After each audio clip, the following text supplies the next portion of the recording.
Ladies and gentlemen, welcome to Talk Spicy. I'm Coach Gene Clemens. Thank you for joining me wherever you are joining me. Rate the show, comment, agree, disagree.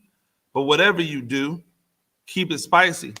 5-star ratings are appreciated. If you're joining me on the YouTube channel, you know what to do. You need to like.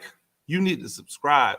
I was looking at my analytics the other day, and it said that I was still, my viewers are still 80%, over 80% unsubscribed viewers, which means that there are a lot of you who are out there listening. You're tuning in, you're watching, but you haven't hit that subscribe button. If this is what it is, if you're one of those people who have not actually logged into YouTube, and so you're watching it, without being signed in, do me a favor, sign in, subscribe. And that way you'll always know when all of this content is popping off. Not just the Talk Spicy podcast every day, but our basketball podcast, which first episode will hit tonight, the gene therapy pod and subsequent column that will be out on Thursdays. So lots and lots of content. We'll start getting back out and doing our X and O's, the Joes on a regular basis. So look out for that as well. It was a good weekend of football, and I don't want to take anything away from basketball. There was a couple really good matchups, but for the most part, it was normal beginning of the year college basketball with really good teams scheduling really bad teams or teams that were clearly below them and murdering them. So that hasn't changed. If you're a betting man or a woman, you can actually figure some things out and make a nice little bit of coin. I'm not saying your boy did over the weekend, but he may have. The one thing I did do this week, which I haven't done in a while, I went 5-1 on my pick. So if you follow my column on The Athletic for the Group of 5 football, which if you don't know, it's difficult to predict Group of 5 games. There's just not the same level of dominance from the top part of the Group of 5 to the middle, where it is like in the FBS, where the top part is so much better than the middle, it makes all the difference in the world. But went 5-1 this week, and I was 6-0 outright. My one loss was UTSA not covering the 33 versus a really bad Southern Miss team. I was actually surprised at how long Southern Miss made it a game, but shout out to them for not just laying down and getting ran over by the Roadrunners. So it was a good week from that perspective. It was also an interesting week just watching football games. You guys are still on the kick that Cincinnati has to look like Alabama in order to deserve a right to be represented in the college football playoff. And I just don't really understand that. It doesn't make any sense to me. The entire point of getting rid of the computer systems was that the point spread came into account, that teams were being forced to blow other teams out because if they didn't, they would lose style points. And so the college football playoff was supposed to be there to ensure that people no longer had to, just murder every team.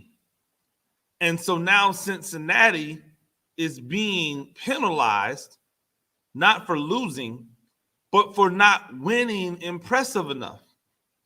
And what's impressive? Like, that's the part, right? That's the thing. What's impressive? What would be something that would make you say, oh, well, Cincinnati looks like a dominant team? There's only one thing that would tell you or that would make you believe that Cincinnati was a dominant team. And that's if they blow a team out. if they're blowing teams out by 30. But that's not realistic. That's not realistic. And they shouldn't be expected to blow teams out. They shouldn't be expected to have to play their starters all the way through games that they're clearly in control of. They shouldn't have to be perfect in order to make the playoff, because none of the other teams have to be perfect. In fact, none of the other teams have to go undefeated. If you're an FBS team, for the most part, if you're an FBS team and you get through the regular season with one loss, you have a chance. I know everybody was talking about, like, well, Wake Forest was undefeated and they were ranked low. Like, watch how Wake Forest, if Wake Forest would have stayed undefeated, and with all of these teams losing, watch how Wake Forest would have skyrocketed up the coaches poll. They would have had no other choice in the college football playoff than to move them into the 4 at some point if they won out. And here's why. And shout out to Chris James, who brought this up and made a great point. Make sure that you're catching his podcast, chopping it up with CJ, Monday, Wednesday, Friday. But he said that the reason the group of 5 does not get into the college football playoff isn't necessarily because they're not deserving. It's because they haven't put any money into this thing. And that makes all the sense in the world. But you know who has put money into this thing? The ACC. And so you're not going to tell the ACC that they're not going to get an undefeated team in over some 1 and 2 loss teams from the Big Ten, who's been down for years, and from the Big 12, who's been down for years, and from the SEC, who's been overrated for years. But they lost. So now you don't have to worry about Wake Forest. You don't really have to worry about any of the ACC teams because none of the ACC powers have 1 loss. See, if Clemson had 1 loss, then we'd still have the conversation because they've been an ACC power. They're a brand. Florida State, maybe. They're a brand. Even though they've been down for years, if they come back, y'all keep acting like Florida State's not still a brand. Let them roll around and pop out at 6 and 7 and watch the entire country go crazy. Miami, same thing. Every time they have a decent season, people scream the U's back. Not a good season, not a great season, a decent season. The U's back. They're never coming back.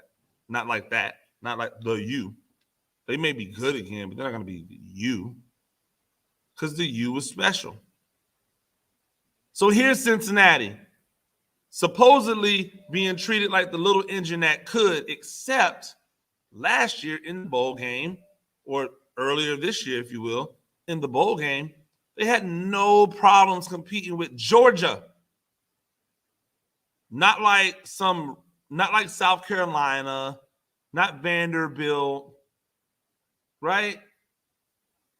Not Tennessee, Kentucky, Mississippi State, Mississippi, no, Georgia.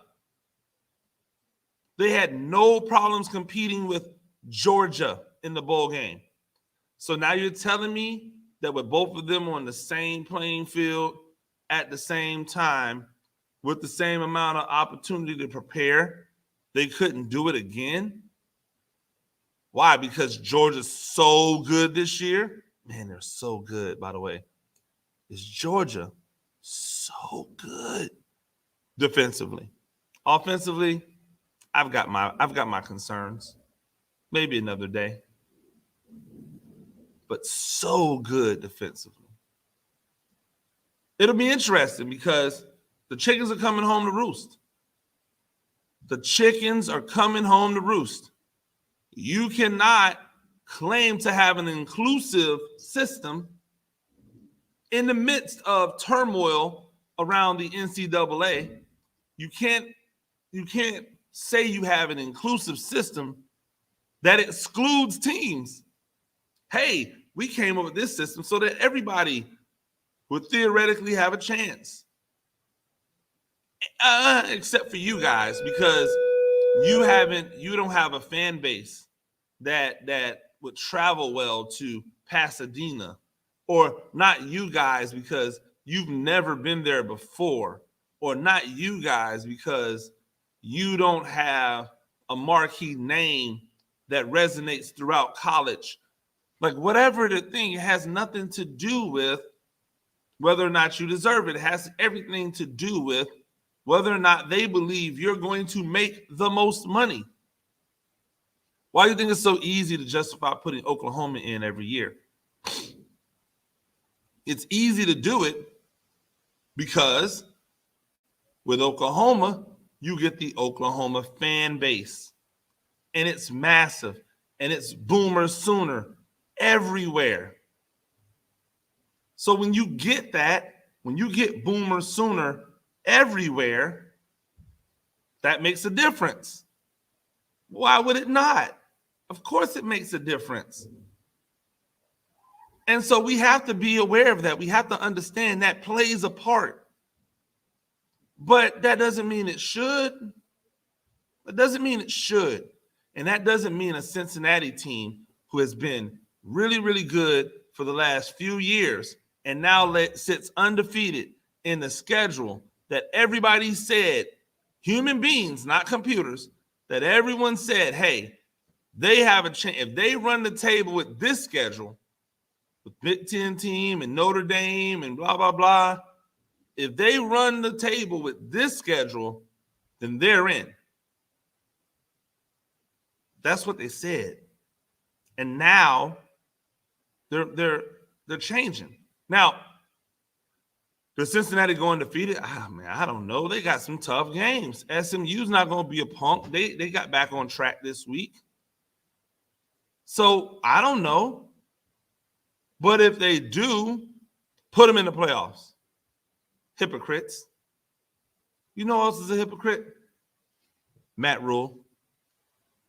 I'm not going to hold you. You can love Matt Rhule and all the people who sit back and go, oh, well, you know, everybody says that Matt Rhule is this and Matt Rhule is that and Rhule. Man, I don't care if his name was Matt Rhule or Ja Rule. This man has some explaining to do. This man has some issues. That man being in charge of your personnel is probably going to be the downfall of the Carolina Panthers. And not because he couldn't do it if he had enough time and no. If he had enough, he's a smart man. If he had enough time, if he was dedicated to just that one job, he could do. You cannot be. This isn't college. You cannot be the guy in charge of personnel and the guy in charge of the team in the NFL and have it go well, because that's just not how it works. Now, like Belichick once famously said, should you be able to shop for not Belichick, Bill Parcells, excuse me. Bill Parcells once famously said, should be able to shop for the groceries. Absolutely.